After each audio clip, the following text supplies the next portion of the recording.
Boa noite! Hoje a gente vai comentar com vocês um pouquinho sobre o potencial neuroinvasivo do SARS-CoV-2 e o seu possível papel na insuficiência respiratória nos pacientes com Covid-19.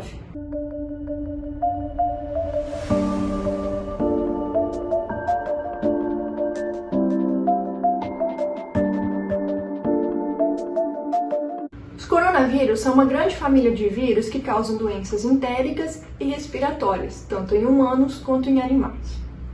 Dois dos mais importantes vírus dessa família são o SARS-CoV e o MERS-CoV, que, assim como responsável pela atual pandemia, pode levar a síndrome aguda grave. Entretanto, sabe-se que esses dois vírus apresentam um certo neurotropismo e podem infectar o sistema nervoso do paciente, levando consequentemente a manifestações neurológicas. A maneira pela qual os vírus entram no sistema nervoso ainda não foi relatada. No entanto, a via hematogênica e a via linfática não parecem ser as mais prováveis, especificamente no início da infecção, uma vez que nenhuma partícula do vírus foi detectada nesse momento, a não ser nas células neuronais. Pensa-se, portanto, que a via utilizada pelo vírus para atingir as áreas nervosas seja a via neuronal retrógrada, possivelmente através dos nervos olfatórios. Devido à semelhança já constatada entre os coronavírus estudados anteriormente, e o novo representante dessa família, o SARS-CoV-2, que é o causador da Covid-19, que se espalhou pelo mundo e vem causando inúmeras vítimas, torna-se então importante a atenção dos profissionais para as manifestações neurológicas, além dos sintomas respiratórios clássicos.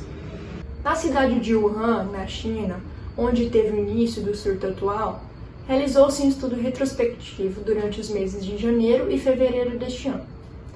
Nesse estudo foram analisados cerca de 214 pacientes que estavam hospitalizados e que tiveram a confirmação da infecção pelo SARS-CoV-2. A história clínica, os sintomas e os resultados laboratoriais desses pacientes foram então analisados por uma equipe de médicos treinados. A partir disso, os sintomas neurológicos foram categorizados em três principais áreas: os sintomas do sistema nervoso central, como as cefaleias, tonturas e epilepsias, os sintomas do sistema nervoso periférico, que seriam as alterações de paladar, no olfato ou outras alterações, e os sintomas que seriam musculares. Outro fato interessante é que no presente estudo, todos os sintomas neurológicos foram avaliados e verificados por 2 neurologistas treinados.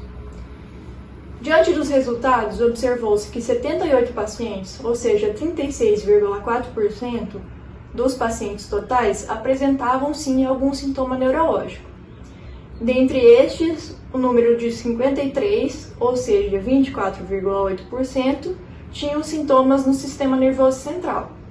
19 pacientes, representando cerca de 8,9%, apresentavam sintomas do sistema nervoso periférico, e apenas 10,7% apresentavam sintomas musculoesqueléticos. Em pacientes com sintomas do sistema nervoso central, as queixas mais comuns foram tonturas e dores de cabeça. Já nos pacientes com sintomas do sistema nervoso periférico, as queixas mais comuns foram a diminuição do paladar e diminuição do olfato. Notou-se também nesse estudo que os sintomas do sistema nervoso foram mais comuns nos casos mais graves em comparação aos casos não graves, de 45,5% e 30,2% respectivamente.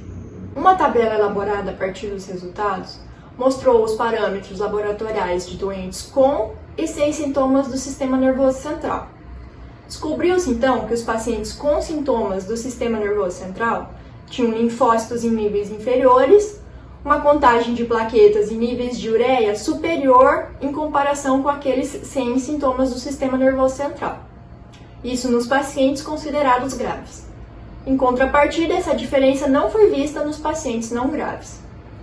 Notou-se também que nos pacientes com e sem manifestações do sistema nervoso periférico, também não houve diferenças laboratoriais significativas.